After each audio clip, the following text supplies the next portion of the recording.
Good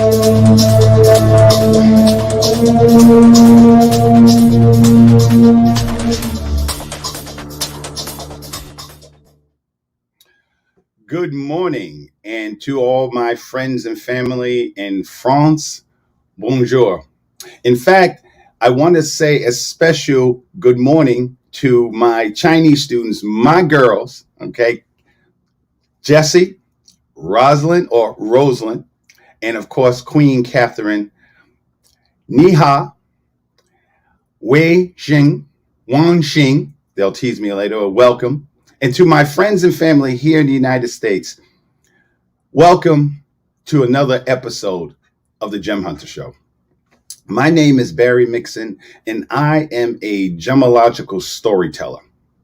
And each week, I would like to take you on a journey, to an adventure into the art, science, history, and magic of gemstones, precious metals, and fine jewelry. Let me thank all of you who sent me responses and emails. I even got a couple of phone calls. I had a discussion with my good friend and next expert, Marty Jalove, about my last show. And some of the emails was asking, what does the laws of thermodynamics, or the first law of thermodynamics, have to do anything with gemstones? And certainly, what does it have to do with women in gemstones? And to my answer to all of you who asked that question, everything. The first law of thermodynamics, which I said on Wednesday, and I'm sure some of you guys were freaked out about, was that energy cannot be created or destroyed. It can only be changed. It can only be transformed from one form to another. And I know what that feels like, what that looks like in real time. Let me tell you a story. When I first started in gemology, jewelry, 17 years ago, I went with my mentor, my business partner, my best friend, a master designer, Cosette Barrett. Cosette's probably going to kill me for I'm putting out. I didn't tell her I was going to say this. Cosette Barrett. Cosette, I have been literally working with Mozart for the last 17 years. But in that day, during those times, I was brand new. She designed this 4-carat diamond tennis bracelet for this woman, and the woman wanted it delivered to her house. But then she found out that she was going to be at a party, and she really wanted it. So she said, please, can you just come to the party and give it to me? And we said, okay. And when we got to the party, and I'm talking about, this was like a big house. This was a big house. So we found the woman, and we found a place to present it to her. And what I will always remember is the way her whole spirit changed when she opened up the box. You could literally hear her stop breathing. You could hear the change in her heartbeat. And she sat down next to a light that was in the room. She sat down, she put the tennis bracelet on, and she spent the next, 3-4 hours. And I'm not exaggerating. 3-4 hours just looking at her arm, looking at this, the way the light hit it. And it was almost as if she had grown a new arm. Like this was her new right arm that she had been waiting for her whole life. And now here it is. That's energy. When you say energy cannot be created or destroyed, it can only be transformed. That's what happened to that woman right there. And maybe because I was a scientist, I was absolutely amazed that someone can feel that way about an object. And that's what started my journey into understanding the significance the bridge between gemstones and women. See, because so when you, and the title of this episode was Color, the romance of giving fine jewelry. Because when you give jewelry to a woman, I think it's completely different than the way it is when you give a man a piece of jewelry. See, the history of gemstones shows you about what men will do to get jewelry. You know, the mines, the conquering, the exploration, things of this. But when men buy jewelry, when men buy gemstones, it's a possession. It's a power thing. With women wear jewelry. They wear jewelry because I fervently believe that women can sense that when they are holding a piece of jewelry in their hand, it is a representation of who they are. As I said in my earlier episodes, cut is when it all comes together. Clarity is when the inclusions, the external, internal inclusions, the blemishes or inclusions come together, and all that comes together when you look at a gemstone, because it's all about how you interact with the light. And women understand that. There's something about a woman, and I'm not a psychologist. I've just been studying women. Well, first of all, my whole life I've been around women, and I've been married, 2.5 times? I know, 10-year relationship, 2.5 times. So I understand. I've been around women to see that reaction. So when you're giving a woman, especially a woman, a piece of jewelry, understand that you are not just giving a stone. You're not just giving an object. You are giving a representation of who they are. And women understand it because women's minds are so much more organized than we. So a gemstone is how all the molecular structures have to come together, and that for one brief shining moment, that gemstone was created. That's a diamond. And think about millions, billions of years, at least 1 or 2 billion years had to come together to put that diamond. I'm messing up my hands. I'm sorry. This hand. Thank you. Oh, I don't know what hand it is. To come together to create that gemstone. And I learned that very early in my life. I learned what that means. And I actually learned it from my mother. And I know in the past I've told you that I've had issues with my mother, but one of the greatest things that I have rediscovered that my mother taught me was just what it takes for a woman to put herself together. My mother was historically late. It was like late was her middle name, not for everything, just for when it was time to go out. My father would tell my mother, Anna, my mother's name was Anna, we're going to go out to some kind of special event. My father worked for Hertz Rent-A-Car, and he was moving up the chain of command, and he was always being invited to these special events. So he would say to my mother, Anna, we're going to go out tonight. I'm going to be home by 7 or 8 o'clock. We're going to leave about 8:30. My mother would say so sweetly, okay, no problem. And every time she was always late. She was always late. It was like, I didn't understand it. I was about 10 years old. And one day I asked my mother, Mom, why are you always late? And she said, you know what your problem is? She says, you're a boy. You're a young man. So you don't understand what it takes to put a woman together. So she said, the next time your father asks me to go out, I'm going to let you time me. I'm going to let you see the process. So one day, my father said at 7 o'clock in the morning, Anna, we're going out to dinner. Are you going to be ready this time? Yes, honey, I'll be ready. And she looked at me like, okay, today's the day.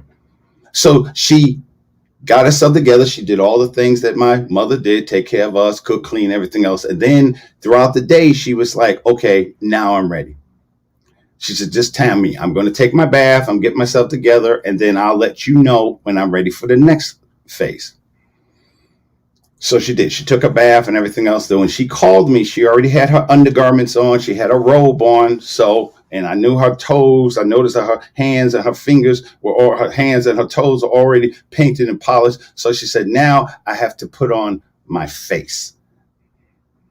Now imagine being 10 years old and not understanding what that meant. So little by little, I saw my mother create herself, her makeup, her foundation, her eyeshadow, arching her eyebrows, using eyeliner, eyebrows, and putting all lipstick and putting all those things together. I still remember, I'm a child of the 60s, how my mother would have to carefully sculpt her hair to be in those, what I used to call the volcano cut, where she would wear those rubber rings. Those, some of you guys didn't know exactly what I'm talking about, where you would have to put your hair in it, where it just looked like a cone, a volcano in my mind, 10 years old. And what she would do is she told me to just go away and I'll call you when it's all complete. So of course my father came home. My mother wasn't ready, but then she came out. She had us all wait in the living room, and she came out and she would say, ta-da! That's what a diamond is. That's what a diamond is. This woman, what I understand is when I saw this woman's face advertising for this diamond, I know she does not look like that all the time. That is perfect makeup, eyes, her coloring, the lighting. Look at the way the light is shining down her nose, across the bridge of her cheekbones, her lipstick. Everything is perfect. And then look at the diamond. This is a Boswanian diamond, and this woman is Boswanian. So what this ad is really saying, when you understand the significance of women in gemstones, is that the molecular structure that made this diamond is exactly the same molecular structure that is in this woman, just to a higher level. See, ladies and gentlemen, what I understand about gemstones, what I feel about gemstones, studying it for 17 years, is that God, who I believe is a woman, that's a whole nother conversation. But when God made gemstones, she used gemstones as a practice, as a drawing board to making a woman. We are celebrating Women's Day today, and what I want to get women to understand, my passion about gemstones comes from by being able to pay homage to all the women that have been in my life, including my mother. The three young ladies that I work with who are on today, hello, Catherine, hello, Rosalind, hello, Queen Jessie, they're all queens, is that I'm looking at small, young gemstones become. As their teacher, I get to design the facets, the start of the facets of who they are. I, as a gemologist, as a gemological storyteller, I see gemstones all around me each and every day. That's what Women's Month means to me. It's a day, it's a month to celebrate the gemstones that are in our lives. So when you give a gemstone to a woman, take a moment to think about what that gemstone means to her. How when she sees it, a gemstone, this diamond has been around, this diamond has been around, I'll get it, for at least 1 billion years. Way before we were even a thought. And then it had to be found, then it had to be faceted, then it had to be polished, and then you get, voila, you get that diamond. This woman, I don't know who she is. I don't know her name. But all I know is when you look at a woman like this, and it could be white, she could be Asian, she could be East Indian, she could be Native American, she could be African American, but all of us have seen gemstones What happens to gemstones when they become women? Energy cannot be created or destroyed. It can only be transformed from one form to another. A diamond is carbon. That's all a diamond is. It's carbon. This woman, you and I, everyone within the sound of my voice, if you are human, you are based on carbon. So therefore, everything you see in a diamond, it's just the perfect manifestation of the same elements that you and I are made out of, that women are made out of. And we've seen it. We've seen it all the day. Think about something, and it's not even just the transparent gemstones like a diamond. It could be any gemstone. Every gemstone I've been studying for all these years, and every gemstone is the manifestation of something that I've seen in a woman. It just really only takes me a moment to think about it. Amber. Amber is not a transparent gemstone. It's a translucent gemstone. And when you see amber, you can see the light emanating from that gemstone. And to be qualified for amber, you have to be at least 20 to 40 million years old. And all of us at some point in our lives, whether it be our mothers, our sisters, a colleague at work, someone you just see walking down the street, you have felt that energy cannot be destroyed. It's only transformed. So when you give that piece of jewelry, give it with a purpose.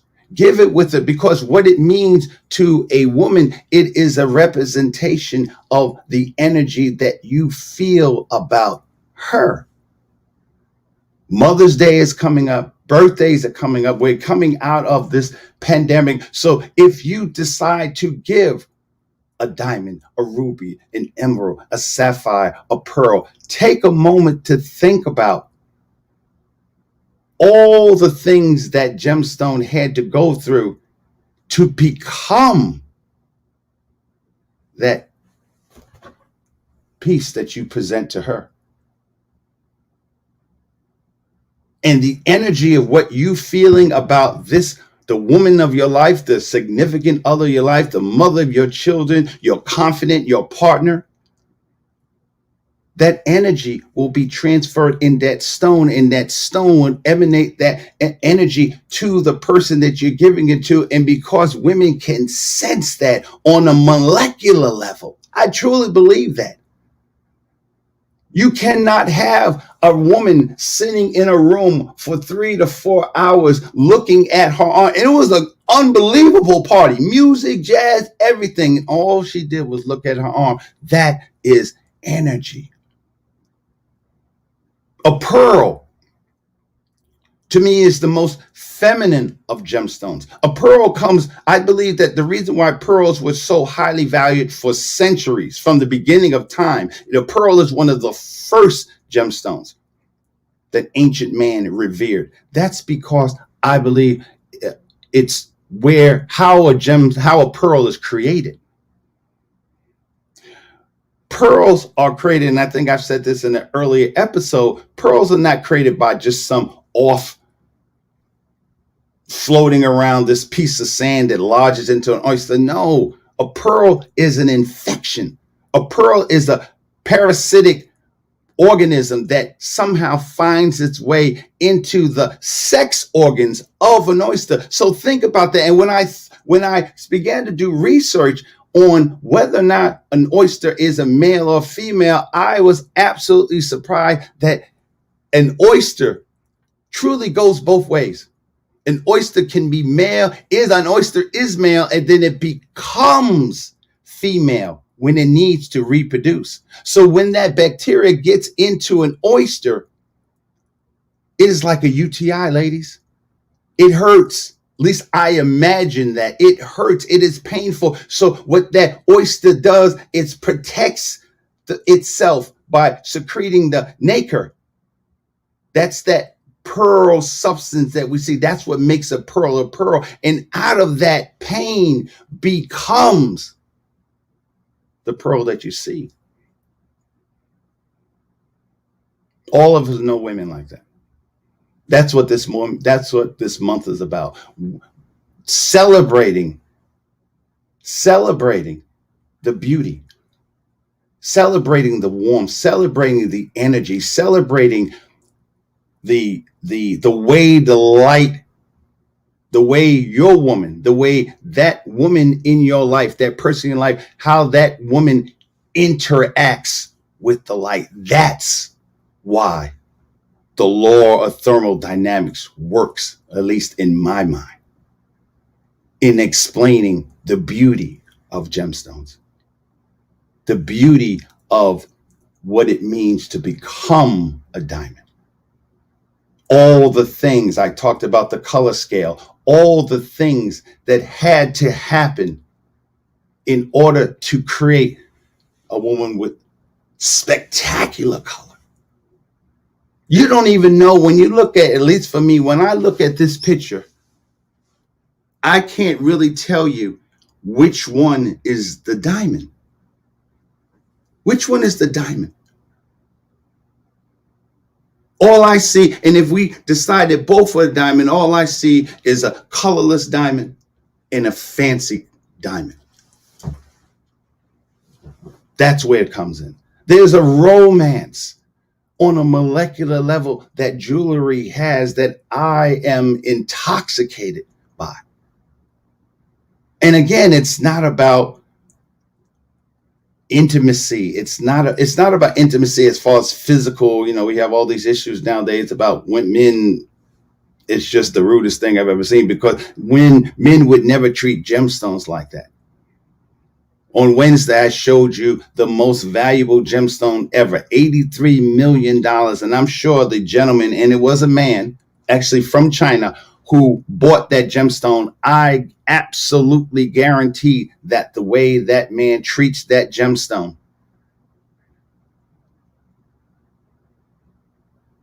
will be in a way that so many women are not treated. And yet all the characters, all the clarity, all the elements that it took to make that diamond is within her. So I wanted to thank you. I wanted to thank all of you. Looking at my time, I wanted to thank all of you. I do have some more time. For asking those questions, for coming on this show, because what I want to do, my intention is to show you, not from just a metaphysical point of view. The metaphysics is the science. When I say art, science, history, magic, a couple people have asked, what is the magic? The magic is the science, and the science is the magic. Marty, who's coming on next, was asking me about boron. I will explain to you. And, well, Barry, you're going maybe a little bit too deep. So he's right. But what I will say too, in my defense, is I'm saying boron just the same way I said foundation or eyeshadow. I don't understand it.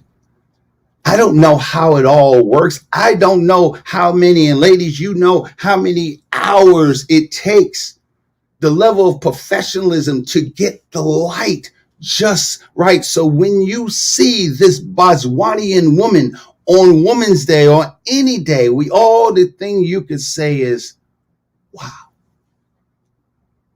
Wow.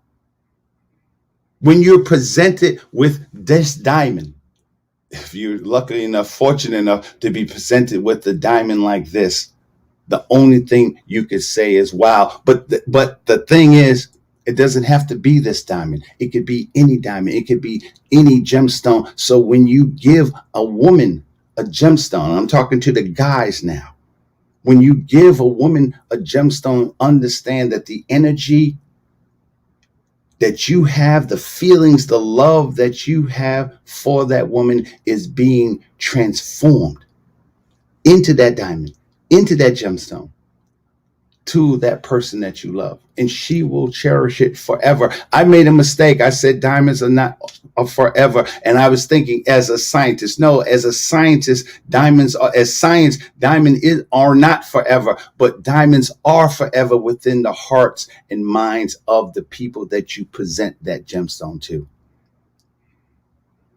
When you give that gemstone to that woman and say, will you be with me for the rest of my life? Then that is your forever. And women understand that. Women understand the way it feels. And they see all the processes that it took to make this diamond. A woman, my mother taught me that all the processes that it takes to become this woman. So, happy Women's Month. Look at each other, look at yourself in the mirror today, tomorrow, this weekend, and ask yourself, what type of gemstone are you? Think about the pieces of jewelry that you have and remember why it was given, where it was given, what was the meaning of those pieces of jewelry, and you'll begin to understand why you love that piece of jewelry so much. So thank you, ladies and gentlemen, for attending this very special episode of the Gem Hunter Show. In May, it will be going to 1 hour shows. So I talked about my business partner, Cosette Barrett, and I'm going to definitely have her as one of the people that I interview. I want to get you to really see what gemstones are about on different levels. But I appreciate you being here today. My name is Barry Mixon. I am a gemological storyteller, and I would like each and every one of you to take a moment in your life to discover the value of your own story. Au revoir. Haiti borders with the Dominican. Her name is Serena Buffalino. They call her Mrs. B, and her class always begins with a pledge. Something local, something global.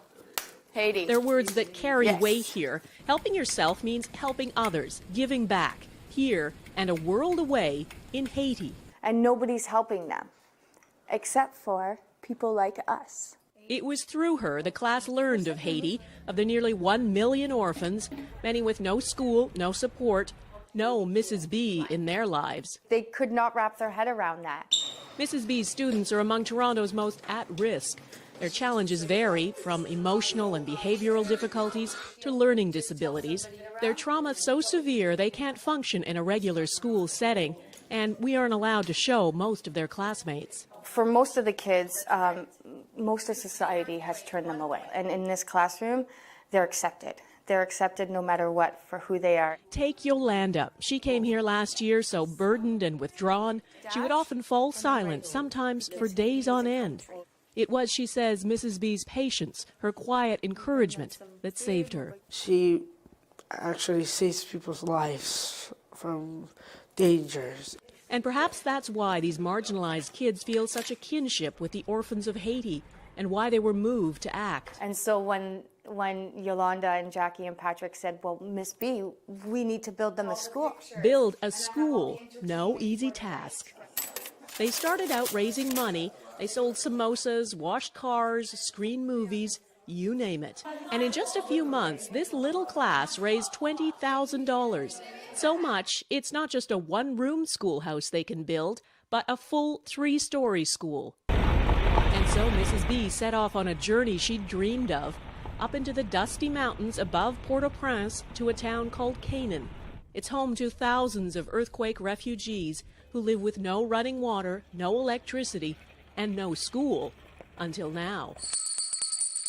The first step was a temporary school. It's up and running. 53 students already in uniform. The permanent school for 250 is growing from its foundations. It makes me want to cry because she just makes me feel so awed, and I'm very proud of her. All of this because of a handful of students back in Canada and Mrs. B, the teacher who believed in them. These are for you. At another fundraiser, a special tribute to the students, accepted by someone who, without Mrs. B, might not be here. They believe in me and I believe in them, and together we not only change our lives, but we change the world around us. For inspiring great things and seeing the potential in everyone, Serena Buffalino is this week's Everyday Hero. This is the reason why I do what I do, is because of Yolanda and all the...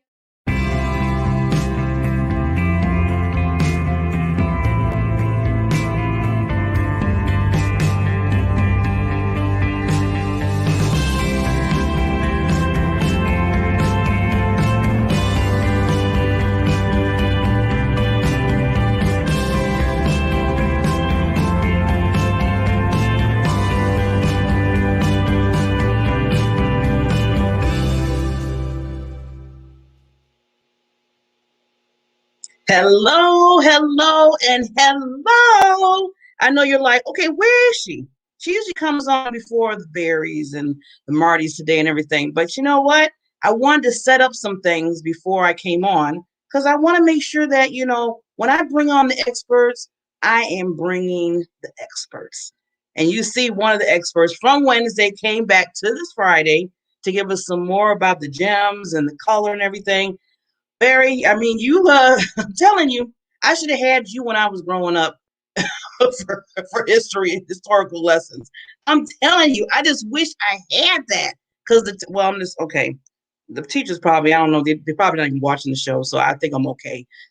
They weren't that interesting. They weren't that you get into be like, oh, that's what a gem is. That's the story behind that. See, it wasn't that. It was like, okay, get your textbook out, read chapter this, do the homework, and we'll see you back tomorrow. Really? Really? You got to bring life. You got to bring life. So, and that's what, going into talking about bringing life, that's what I always tend to want to do for this show. And everybody that comes on, I want to make sure they're bringing you the value, bringing you motivation, giving you awareness. So I'm like a little kid in the candy store right now.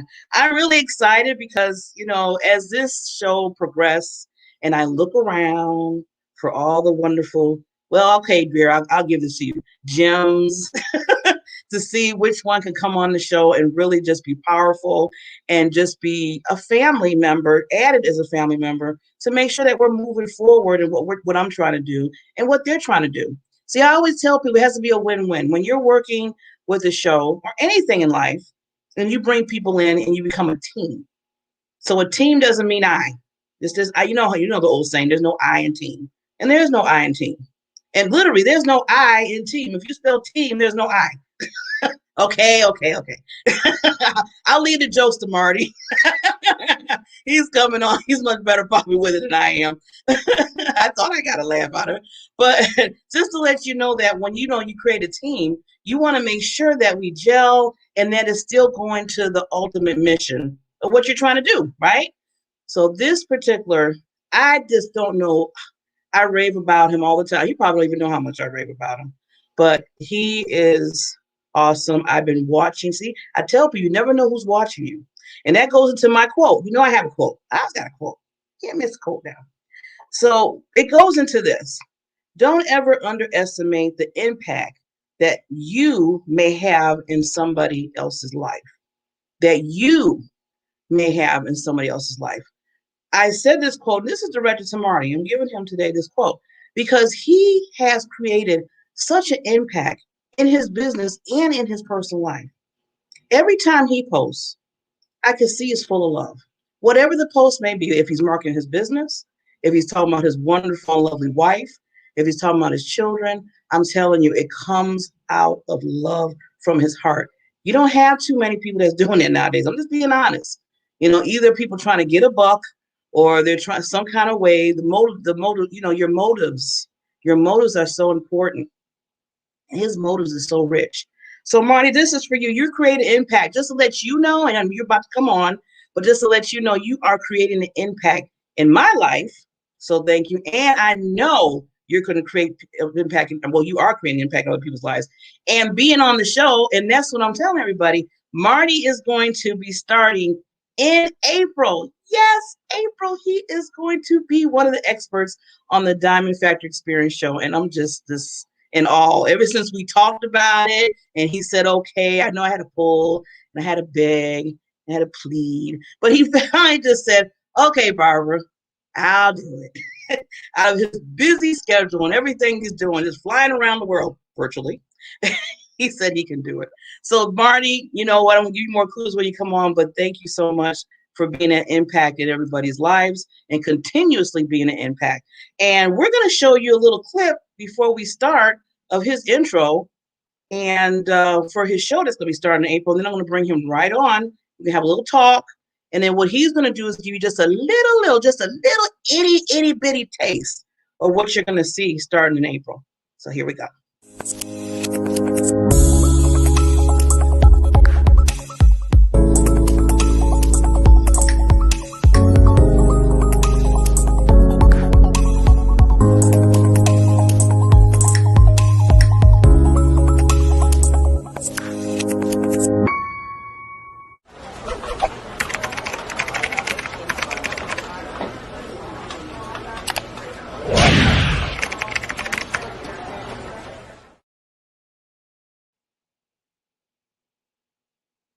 Marty! Good morning, Barbara. Good morning. Good morning. It's a party with Marty. Yes, yes. Wow, Barbara, what a wonderful introduction. Thank you so much. You almost got me teary-eyed again. Okay. Oh, well, you know what? It's just every word I said and even more that I can say. I meant it. I meant it. So thank you so much. I plan to do my best to live up to those introductions, Barbara. So you you already do. Keep them coming. You got it. You already live up to it. All you gotta do is just keep adding little by little. You know, that's why love is in your name. That's why love is in your name. I always say that. Yeah, I can't believe my good friend Barry mispronounced my name. It's just Jalove. Just like just love. He called me Jalove in that. And I just it crushes my heart. It's Jalove. Barry, if you're listening, spread the love. You want me to bring him on so you can beat him up for a minute? No, that's all right. That's all right. Oh, you said bring it on. Oh, there he is. Hold on, I just want to apologize. It's a shame. I'm embarrassed. I can say bonjour. I can say ni hao. I can say hello in English. And my good friend, I can't pronounce your name, so I'm sorry. Introducing my good friend, His Royal Highness Marty Jalove. Okay, Jalove. Yes, all right. Applause. Yes, thank you. Thank you so much. It's so difficult. Barry. I think it's so funny that you put the words love in a name like that, and people are afraid to say the word love. You know, they're just afraid. There's something about it. They go, it can't be that, and I don't want to be embarrassed saying love. Okay, for some reason, I think it's a psychological thing. So, Barry, I am glad that Barbara and I are helping you grow, and now you can feel confident saying love. That's what the facets. That's why I get into gemstones, because the facets of Barry Mixon are still being produced each and every day. And as I was just saying about romance is everywhere. So his name is, Barbara, his name is Jalove. What could I have done with a name like Love in a black high school and stuff like, in the Mac, Jalove. That's just so cool. Hey, baby, my name is Marty Jalove. That's better than James Bond. Well, Barry, I got to add in one more thing to you, Barry. I'm sorry, Barbara. Barry and I are just taking over the show. What I love is when you talked about your mom taking forever to get ready. I connected with that so much. Yeah. I tell my son now, who's 19, I said, here's something you're going to learn as a young man. You are going to spend the first half of your life waiting for the right woman. Mm-hmm. And then once you find her, you will spend the rest of your life waiting for that woman every single night. But the thing is that what my mother made me understand, and this is why I really believe that I love gemstones so much, is when it's finished, when it's polished. This gemstone, I'll get my hands together. This gemstone took at least a year and a half just to decide what is it going to be. Yes. How is it going to interact with the light? And that's what my mother showed me, and many women I've been with, that when you allow, look at Barbara. Barbara's her hair, and I appreciate hair because I don't have any. Her hair, her makeup, her lipstick, and everything else. And it's just when Barbara gets on the stage, it's just voila. And you're like, oh my God, okay, let me just listen. There you go. That's the same. That's what the gemstone does to people. Okay, we're gonna go back so we can make sure we get Marty. Bye-bye. Bye Bye-bye, Mr. Jalove. Okay, Mr. Jalove. Bye-bye. Barbara, Barbara, I swear, you don't know any males with hair, do you? You know what? I just thought about that. You're right. Everybody I know is like a male. They don't have no hair, but they got a lot of wisdom and a lot of love. So you know what? I'll take it. I'll take it. All right, awesome. So what we're gonna do, because I want to make sure, since you're gonna be a new expert starting in April. Yep. On the show. So I'm excited. You just don't know how excited I am. I'm like a little kid. I'm like, running around having parties, dancing. but first of all, again, thank you, Marty. Thank you for coming on and saying yes. And we're gonna rock. You're gonna rock Mondays. I tell people, Marty says he's gonna make Mondays with the happiness in mind. So I think we all need that when people talk about Mondays. But Marty, just what I want to do is just tell them a little bit about you. I know you were on a few months ago, but that's been a while. This is a whole new thing now. This is a whole new thing. And then I'm going to step down for a minute, and you're going to give them just a little taste of what they're going to get for You got it. Okay. All right. Do you have any questions, or you want me to just start talking? Well, no, first of all, you have Master Happiness, and I know you do a lot of things like coaching and everything else. So give them just a little, tailor of what you do for individuals. Perfect. Well, one of the reasons I just started Master Happiness, my company, is because I just saw so often people, whether it's in the workplace, at home, especially kids growing up, they just weren't happy anymore. We can't live up to the expectations we set for ourselves or the expectations society sets for us. Mm-hmm. Okay. That old adage, it's always greener in someone else's lawn on the other side. Social media has propelled that to ungodly amounts. We look at other people's social media accounts and we say, wow, how can I live up to that? Look at how wonderful their life is. And their life is just snapshots of the absolute best of their life, put through filters with artificial backgrounds so that they are made to look even better. Okay.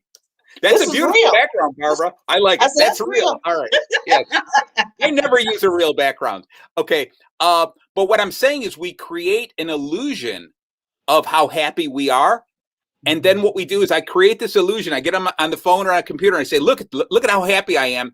And then I sit there and I wait for someone to say, yes, I like that. Yes, I like that. And we look for that affirmation. Meanwhile, other people are looking, going, wow, I wish my life was that cool. So I saw so much of that. And it started out really in business, people in sales, especially, that in a sales position, you get 100 no's to every yes.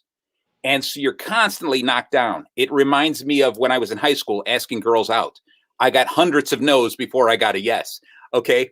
But I just saw that, and I just see salespeople just beat down. And I want to turn it around so that they don't feel that it's a competitive game. It's a win-win. You really have to win-win. And that sales technique is used in every part of your life. So I started Master Happiness because I want people not just to be happy today, but to be happy their entire life. I want them to master happiness. That's the gist of it. So I teach business people every Saturday right now. I have a group of small business owners that we go through and we teach advertising. We teach marketing. We teach social media. We go through this, and it's a multi-week course. And it's all about finding what's inside you and bringing that happiness out to make your business better. All right. Then the joy of joys is I get to teach these kids, much like Barry. We have a lot of the same students, and they're kids from all over the world. A lot in the United States, some in Asia. I was just talking to this young girl in India, just absolutely wonderful stuff, where we teach them to step out of their fear and gain the self-confidence to walk out on the stage and just talk. Because these kids, to coin the phrase, the children are our future. Well, that's the reality. And if we as adults are stifling them and not allowing them to express their ideas and their dreams, what's going to happen in the future? So I give them that stage to talk and the ability just to explode with excitement. And it's just the absolute most fun I ever have. Okay, next to you, Barbara. I mean, obviously, you know, being on stage with you is the highlight of my life. Okay. Flattery will get you everywhere. No. Excellent. I used to say it the other way, but I'm like, you know what? I'm gonna take it. I'm gonna take it. Yeah, exactly. But Marty, what I love, well, first of all, everything that you're doing is wonderful. But like you said, you're taking the sales force now. You're taking the people that do sales and marketing to a different level where it needs to be. Instead of like, oh, I got to do this, I got to, you know, because the motive, again, it's all about the motive and the way you say it so eloquently about, you know, making it happiness, you know, looking at, because we compete. It's not competing with each other. It's competing with yourself. I always tell people it's not about competing with this person, that person, and, you know, just like all the shows that we have out right now. You know, I could be saying, well, I'm competing with this show, I'm competing with this show. No, I got to compete with Barbara. Marty got to compete with Marty to bring you to a different level. So I'm glad that you're doing it. And then the children, yes, you're bringing in the children. Yes, they need it so bad. I think it's hilarious when I deal with kids. I have a class going on of middle school children, and we're teaching them a special class called Debate Without Hate. All right. So they're learning how to build persuasive arguments and debate without attacking each other. And after, you know, not too long ago, we heard on television a lot of debating going on between adults, okay, supposed adults, and all they did was attack each other. No one talks about what they truly believe in. So I'm trying to teach these kids that the proper way to debate, the proper way to argue and persuade is talking about what's in your heart. Okay. And get that out there. And it's so funny because they go, Mr. Jalove, is today the day that I can attack the other side? I'm like, no, you cannot attack the other side. Keep building your argument. They're so ready to do it. They're like, can we do it now? They're like, they're ready. I have something. No. We said, well, I'm glad you're like that. What they call it, you know, like in a sports, he's like, blow the whistle. No. You can't do it right now. Yes, I have. I can't even find it now. What I have is a rubber. I have a rubber chicken. Instead of a whistle, I squeeze the rubber chicken. All right, and that makes the honking sound, so they know they've fouled.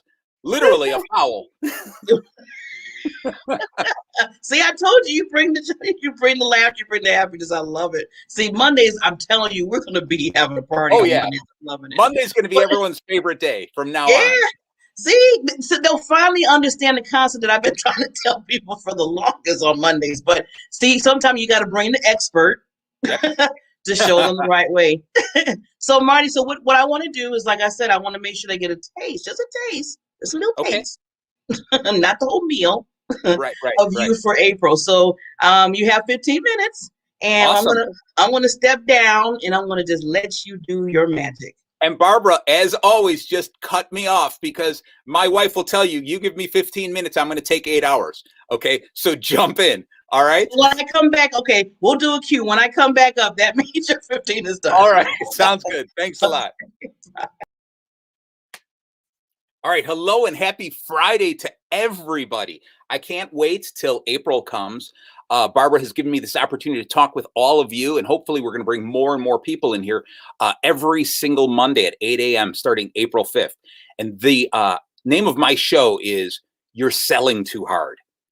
And the purpose of my show is very simple. I want you to realize that no matter what you're doing in life, you are always selling. You're always selling. I don't care if you have a product or a service you're selling, if you're asking that young lady out for dinner, if you're trying to convince your child to go to bed a little bit early, you are always selling an idea, a dream, a thought, a product or a service, okay? So I want to get us all to understand that, because once we understand that, we'll get over the stigma of salespeople. I often tell people, hey, how would you like to take a class on salesmanship? And I'll teach you some of the steps. And they go, ooh, no, I don't want to do that. You know, salespeople are icky. They're sleazy. I don't want to do that. And I take great offense at that, seeing as I've been in sales my entire life. As far back as I can remember, I have always been selling. So I try to tell people it's not sleazy. It's not terrible.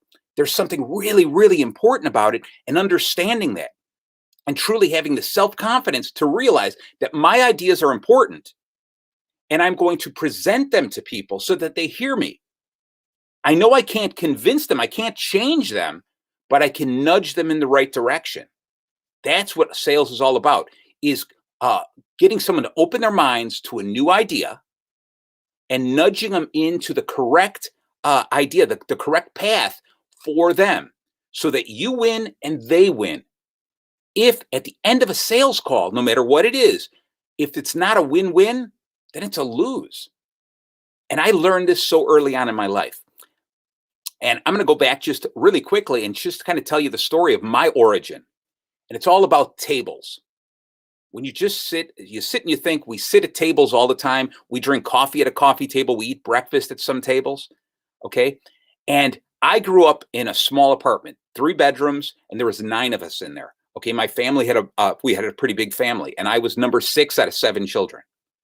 And I remember sitting at that kitchen table sometimes, all 9 of us sitting there, and there were 10 pork chops in the middle of the table.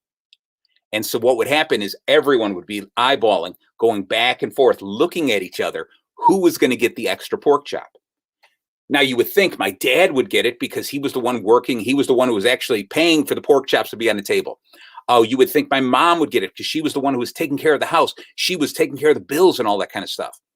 My oldest brother wanted it because he was the oldest and he was growing and he just needed that extra energy. Okay. My youngest brother was the baby of the family. So should he get it because he was the favorite. Everyone in my family had another reason, a different reason why they earned that extra pork chop. Not only did we have to have a reason, but we had to have a way to win over the crowd. Now, the crowd wasn't so much my brothers and sisters. My audience, my crowd was my mother and father. They were the ones making the decision. So early on in life, I realized in order to sell on my idea, my concept of getting my pork chop, that last pork chop, was I had to sell the idea. Those were my customers. And that's where I developed what they called the gift of gab, a little bit of a sense of humor. If we could make light of the situation, if we could find a road to happiness, I could often win. And I took that idea of the table and we went on and on and on. Now, I came from a family that was I'm just so lucky to have this family. I mean, it was an enormous family. I never complain about poverty or anything like that because I learned so many lessons there.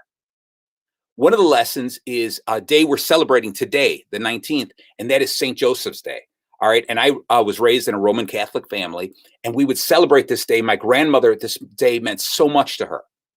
And so St. Joseph's Day was a day that we would build this big table and we would decorate the entire house in red and white. And we'd have this beautiful statue of St. Joseph. And what we would do is invite everyone. Anyone who could come in, they would come in, and we would work all day long to feed anyone who'd come into our house. We'd open up our house to everyone.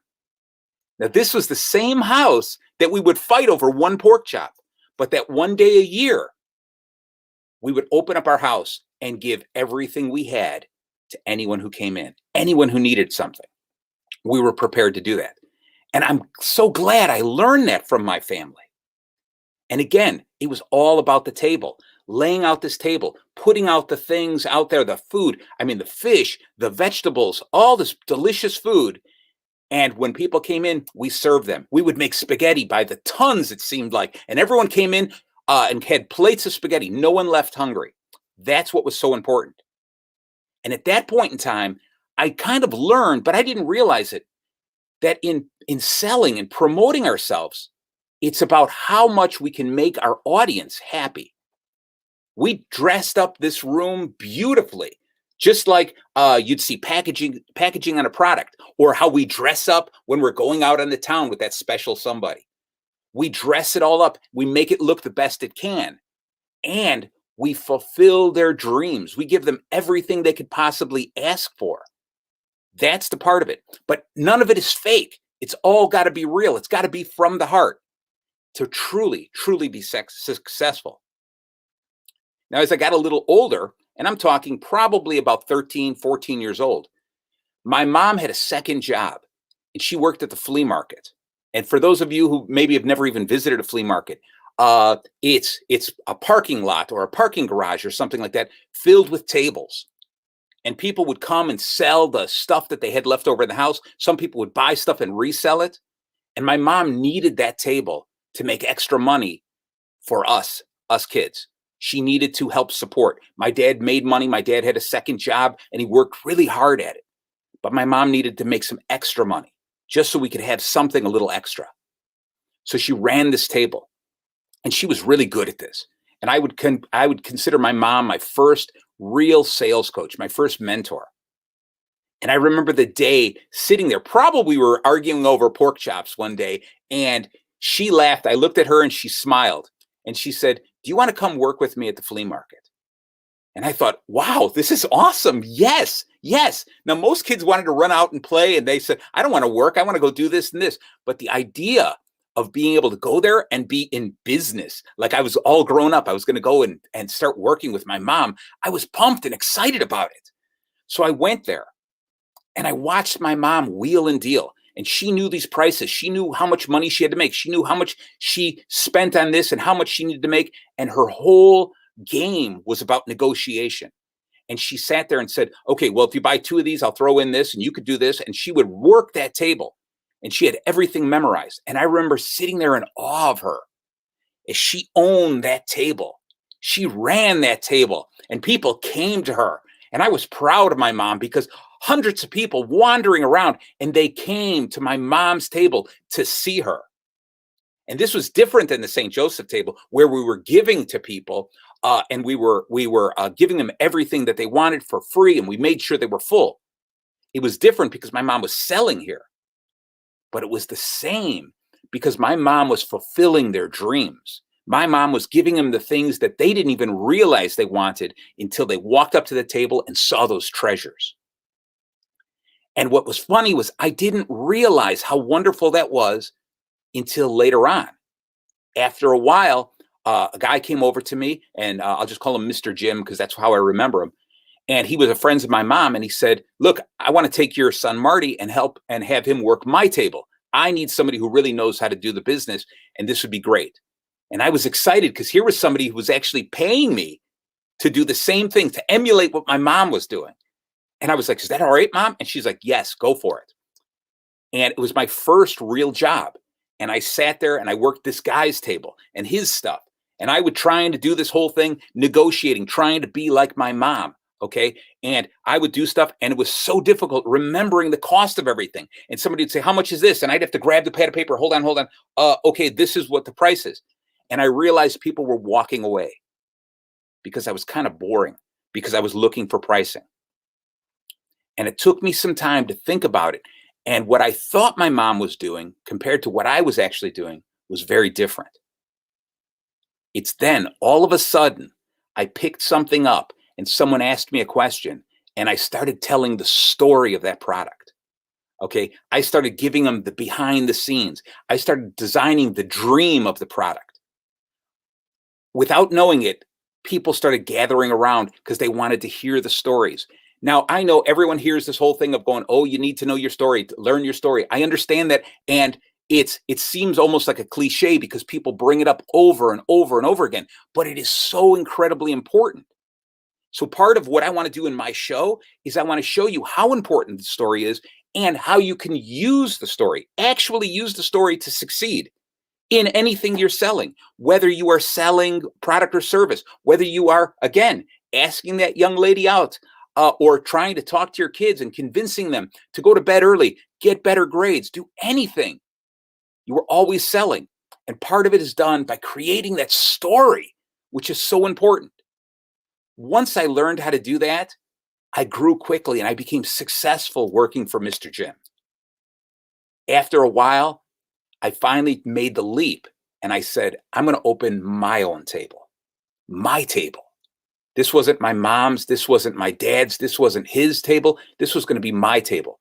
And I opened it up and I spent time buying stuff and reselling it, buying stuff from the flea market and reselling it. And I had the time of my life because it was the natural high of the whole thing of saying, I'm running my own business. I've become responsible. And I remember how proud my mom was of me. And it was just absolutely wonderful to have my own table and to sell what I'm going to call right now my own pork chops. I was offering them to all these other people. This was the best. This was the best time of my life, the absolute best time of my life. As time went on, I stayed with sales. Now I'm a graphic designer. I love drawing and cartooning, and I use my graphics to help me sell, my dreams, my ideas, my thoughts, my products, my inventions, whatever. But my goal is to really just talk to people one-on-one, talk to people in front of an entire group like this, and share this idea that if you reach deep down inside you and you find that story within you, you can sell yourself. But you have to know what you are, what your inner story is.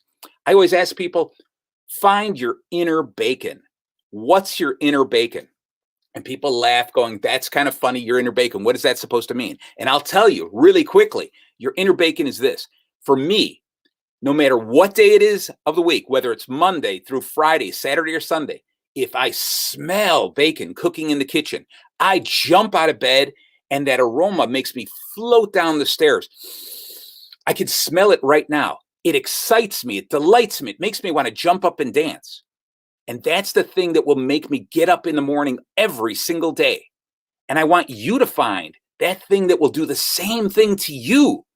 Not just on Mondays, but on Tuesdays and Wednesdays and Thursdays and Fridays and the weekend. Because I don't want you to waste a moment. Because you've got to be able to jump out of bed, get really, really excited, and go do that thing that you do. Hopefully, you're going to get something out of the thing that I do here. Hopefully, what we're going to do is you're going to consider this a visit to my table. And my table is going to have more than enough to serve everyone who is here. My table, you are welcome to come, eat as much as you want, and you are going to leave full. So again, Barbara, thank you for popping in because I was about to go into a whole other story. All right. So everyone is welcome to my table every Monday morning. Just a little taste, You know how when you're cooking and you get the chili boiling, it looks really good. Oh, it's yeah. Food, really good. And then you take that little spoon and you dip, you like, yep. Ooh, that tastes good. But you're not eating the whole thing. So that's what people got today. They got the little taste, little spoon in that chili. All right. Good. Marty. So thank you, Marty. So so we will be starting what? April 5th. April 5th. So April 5th. We'll be seeing a lot of reminders out there just to get everybody what's about to come. Between myself, Marty, and probably all of the team members within the Diamond Factory, we will be making sure that you remember to come on April 5th to see Marty. What I hope to do, Barbara, on those shows is I'm going to share a story from my life so that all these people listening don't have to repeat the same mistakes that I have made over and over again. I'm going to share a story. Us, right? Yeah, exactly. And then I'm going to explain to you how you can actually use that in real life. So I'm excited. I'm very excited. And Barbara, thank you so much. And everybody who's watching, make sure that you tune into Barbara's show every single day. Because Barbara, aren't you're expanding your show, correct? Yes, Marty. Yes. Yeah. It's going to be 5 days out the week. Starting in May, it's going to be 5 days out the week. Excellent. So that is very, very cool. Everyone should tune in as often as possible because if you're even half human, you're going to absolutely fall in love with Barbara. Okay. The most amazing, exciting, bubbly personality you're ever going to meet. So Barbara, again, thank you so much for this opportunity. Thank you too, Marty. And I can't wait for April. You have a nice weekend and we will talk. Thank you so much. Bye-bye. I told you I'm bringing the power. Yes. So this was epic today. Did anybody understand how epic this show was? I know you're not sitting there like, oh, it was just the Diamond Factory Experience show. Oh, no, this was epic. We have Barry Mixon and Marty back to back. And for one split moment, they were both on together. Come on now. Come on. How can you not sit there and enjoy the rest of your Friday with these two awesome men? And, a lot of people, people know me, well, the people that know me, they know my mission is I want to help women grow. I want to help women shine through, TV streaming like this. I do the one-on-one interviews with them. I help them with their social media, as Marty does, with with what he does when he coaches. And that's my mission for women. But have you noticed that I've been bringing in men a lot on my show? First of all, I want everybody to know that it takes both. Even though my niche is women, I love the men too, and they bring a lot of power. And the one thing I love about the men that are coming on the Diamond Factor Experience show is that they are supportive. Is that right? Yeah. They support women so much. They lift them up. I mean, Marty, if you just go on his post, just alone, I was talking earlier about how he just honors and adores his wife, honors and adores her. And he shows up all the time. And I wanted to tell Marty one time, I said, between you and Barry, you need to teach a class, have all the men in there to show them how to really treat a woman. I think a class needs to be started, or a show or something with that, because I'm seeing, and it's kind of sad, I'm kind of seeing some things that are not really jiving when it comes to men and women relationships. I was just having a conversation with another man friend of mine the other day. And I'm like, when did it stop where a man could open the door for a woman? When did that stop?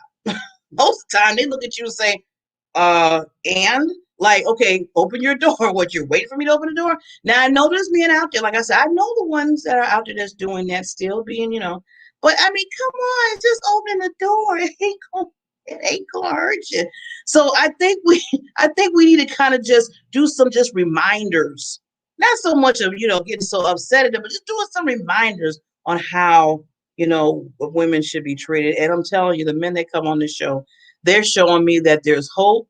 And they're showing me that, they're putting it out there and letting everybody else know that this is how you do it. So I thank them for being on the show. I thank them for being experts. I thank them for supporting me and always making me want to do better too. It's nice when you get lifted up by women and the men, but it's just so nice when you can collaborate with people and they have your mission in mind, and they really work towards it with you. And it's because it's a win-win. Everybody that comes on this show, it's a win-win. I always want to make sure, please contact Barry if you need help in certain areas with the gems and understand the value of jewelry. You see how much knowledge he has. And if you need to talk to somebody regarding that, he's the one. And storytelling. He's also a coach. He's a storytelling coach if you need help with your speeches or your presentations. Then you have Marty. Come on now. Sales and marketing. He will coach you. He will show you to be happy about it and don't sound like you're you know how those quote unquote sales people sound like at the car dealership. Can't stand that. Can't stand it.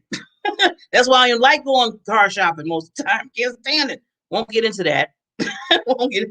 Because I see myself going down the road. But Marty will come and bring the sales and marketing to you. That's why I want to say, reach out to these experts. They're just not coming on to give you the expertise and tell you information. That's good. That's the awareness they're giving. That's the motivation that they're giving. But I want you to do the extra. And if you need them, or if you know somebody that might need them as a service, reach out to each and every individual of the experts. So with that, and real quickly, there's some changes going around here. I did say in May that I'll be going on air 5 times out the week. Not just Monday, Wednesday, and Friday no more. It's going to be Monday, Tuesday, Wednesday, Thursday, Friday. 5 days out the week. Whew. So I got to bring it. So it's going to be nice. I mean, Tuesday, we're going to have a hot seat coach session where you can come on and get coached within a matter of seconds and get what you need. And then on Thursdays, we're going to have Pitch Thursdays. You're probably like, Pitch Thursdays. Yes.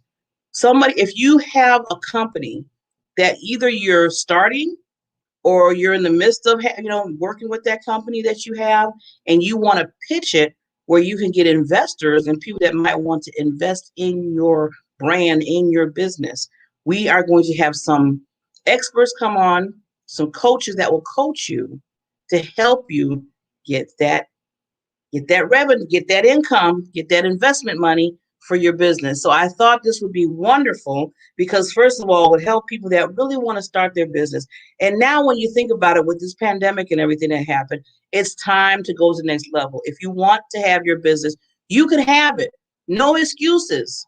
But you need to know how to pitch it. You need to know how to explain it. You need to know how to communicate to others that have the money, because there are investors out there that have the money right now, but you need to know how to do that. So if you're interested, hit me up in Messenger and Facebook, and we can have a talk and we can schedule some things out. I'm scheduling a lot of people. I'm doing like a call out there for anybody that wants to do their pitches. And let's get you going. Let's get you to that next level, because that's what it's all about. Like I said, bringing awareness, bring the education. That's part of the education that I bring to this show. So with that, I know there's a lot. I'll be back Monday. We'll be back with, we'll be back. We got some more surprises. It's just getting crazy. So we have Mr. Carl Wilson. He will be coming on. He's a special guest that's be coming on, and he has a special presentation. He won't tell me what the special presentation is, but he's doing like me. See, I always leave the, like, no, I can't tell you. So he'll be coming on Monday, and you'll see him, and we'll get a chance to talk, to chit chat with him. You'll get to know him. He's a phenomenal person. So with that, I want to wish everybody, remember what I always say, your PPDs. And the people calling me, your PPD, and to understand that you have purpose, passion, and drive in your life right here. That's your gifts, that's your talents, that's things that you do so well. That is the difference between each and every individual. And then once you get that, once you grab it, once you understand it, what do I always say? Then you push forth in it, because that builds you up in yourself. And little cherry on top, you help others. You help others with your PPD. So with that, and that's what I call the diamond factor. So with that said, let your diamond shine this whole weekend. Come back on Monday. We're going to have, like I said, some great other guests. And like I said, just keep shining and keep helping others, because we need each other. Talk to you on Monday.